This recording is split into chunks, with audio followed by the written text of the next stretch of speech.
এই মুহূর্তে দেখতে পাচ্ছেন আমি আমার মোবাইলের হোয়াটসঅ্যাপের একটি চ্যাট ওপেন করছি অ্যান্ড এখানে দেখুন আমি আমার মোবাইলের কিবোর্ডে টাইপ না করে আমি আমার মোবাইলের ডিসপ্লেতে যা কিছু লিখছি সব কিছু অটোমেটিকলি টাইপ হয়ে যাচ্ছে। যেমন এখানে দেখতে পাচ্ছেন আমি বাংলাতে লিখছি সবাই কেমন আছেন অ্যান্ড এখানে দেখতে পাচ্ছেন অটোমেটিকলি টাইপ হয়ে যাচ্ছে। এবার দেখুন আমি ইংলিশে লিখছি হাউ আর ইউ অ্যান্ড এখানে দেখতে পাচ্ছেন অটোমেটিকলি ইংলিশে টাইপ হয়ে যাচ্ছে। ওয়াও, রিয়েলি অনেক মজার একটি ট্রিক অ্যান্ড এই ট্রিকটি যদি আপনার বন্ধুরা দেখার পর তারা আপনাকে 100% বলতে বাধ্য হবে যে এই কাজটি আপনি কিভাবে করলেন।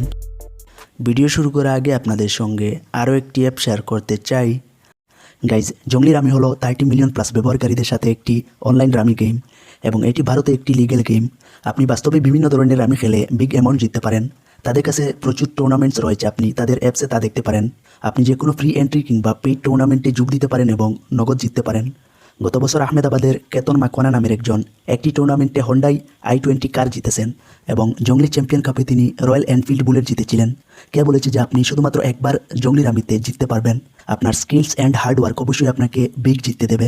তাদের কাছে বিশাল পুরস্কার সহ একাধিক টুর্নামেন্ট রয়েছে, আপনি যে কোনো টুর্নামেন্টে যোগ দিয়ে বিজয়ী হতে পারেন। আর তারা সম্প্রতি 10 কোটি টাকার আজাদি টুর্নামেন্ট শুরু করেছে। 45 দিনের টুর্নামেন্টের গ্র্যান্ড ফিনাল 15ই আগস্ট এবং প্রথম পুরস্কার হিসাবে রয়েছে 75 লক্ষ টাকা। তাদের কাছে এক অনগোয়িং ওয়েলকাম বোনাস অফারও রয়েছে, যেখানে আপনি প্রথম ডিপোজিটের উপর 100% বোনাস পাবেন। অর্থাৎ আপনি যদি 100 টাকা জমা করেন তাহলে পাবেন এক্সট্রা আরও 100 টাকা। অ্যান্ড আপনি নো উইথড্রল ফিতে ইনস্ট্যান্ট টাকা উইথড্রল করতে পারবেন।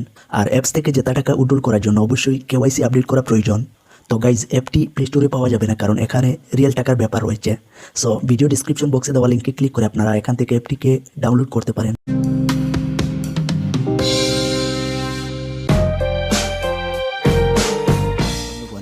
এই কাজটি করার জন্য প্রথমে আপনি আপনার মোবাইলের সেটিংসে চলে যান।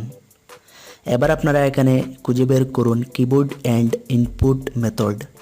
এখানে দেখুন আমার মোবাইলের অ্যাডিশনাল সেটিংসে ক্লিক করে দেওয়ার পর আপনারা এখানে দেখতে পাচ্ছেন রয়েছে কিবোর্ড অ্যান্ড ইনপুট মেথড।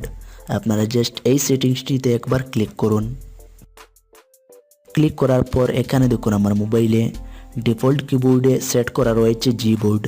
এই কিবোর্ডটি অনেক মোবাইলে ডিফল্ট ইনস্টল করা থাকে। যদি আপনার মোবাইলে এই কিবোর্ডটি ইনস্টল করা না থাকে তাহলে আপনারা যান প্লে স্টোরে গিয়ে সার্চ করুন জিবোর্ড সার্চ করার পর আপনারা এই কিবোর্ডটি পেয়ে যাবেন। এখান থেকে আপনারা কিবোর্ডটি আপনি আপনার মোবাইলে ইনস্টল করে এখান থেকে আপনারা ডিফল্ট কিবোর্ডে জিবোর্ড কিবোর্ডটিকে সেট করে নিন। এবার আপনারা এখানে নিচে দেখুন রয়েছে ম্যানেজ কিবোর্ড। এখানে ক্লিক করে আপনারা এখানে দেখতে পাচ্ছেন জিবোর্ড কিবোর্ডটি অন করা রয়েছে। আপনারা এখান থেকে জিবোর্ড কিবোর্ডটিকে অন করে ব্যাকে চলে আসুন। এবার আপনারা এখানে দেখতে পাচ্ছেন অ্যাভাইলেবল কিবোর্ডে রয়েছে জিবোর্ড। আপনারা এখানে ক্লিক করে দেন টেক্সট কারেকশনে ক্লিক করুন। এবার এখানে নিচে দেখুন রয়েছে অটো কারেকশন। এখানে যদি অন করা থাকে তাহলে আপনারা এখান থেকে অটো কারেকশন অফ করে ব্যাকে চলে আসুন। অ্যান্ড উপরে দেখুন রয়েছে ল্যাঙ্গুয়েজ। আপনারা জাস্ট এখানে ক্লিক করুন অ্যান্ড এখান থেকে আপনারা ল্যাঙ্গুয়েজের কিবোর্ডগুলোকে অ্যাড করে নিতে হবে। আমি মূলত আপনাদেরকে 2টি কিবোর্ড অ্যাড করা দেখিয়ে দিচ্ছি।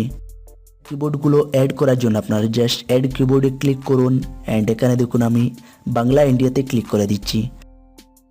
এবার আপনারা এখানে ABC বাংলা অ্যান্ড হ্যান্ডরাইটিং এই 3টি কিবোর্ডকে অন করে এখানে জাস্ট ডানে ক্লিক করে দিন। এবার দেখুন আমি এখানে ইংলিশ ইন্ডিয়াতে ক্লিক করে এখান থেকে হ্যান্ডরাইটিং PC আর আরও 2-1টি কিবোর্ডকে সিলেক্ট করে জাস্ট ডানে ক্লিক করে দিলাম। ফাইনালি আপনার কাজ শেষ। এবার যদি আপনি আপনার মোবাইলে থাকা যে কোনো একটি চ্যাট ওপেন করেন তখন দেখবেন জিবোর্ড কিবোর্ডটি আপনার মোবাইলে শো করবে। অ্যান্ড এখানে দেখুন একটি আইকন রয়েছে, আপনারা জাস্ট এই আইকনটিতে কয়েকবার ট্যাপ করুন, দেখবেন আপনার মোবাইলের কিবোর্ডে হ্যান্ডরাইটিং অপশন চলে আসবে। অ্যান্ড এখান থেকে আপনারা চাইলে খুবই সহজে আঙ্গুল দিয়ে যা কিছু লিখবেন এখানে দেখবেন অটোমেটিক টাইপ হয়ে যাবে, কষ্ট করে আপনার টাইপ করতে হবে না।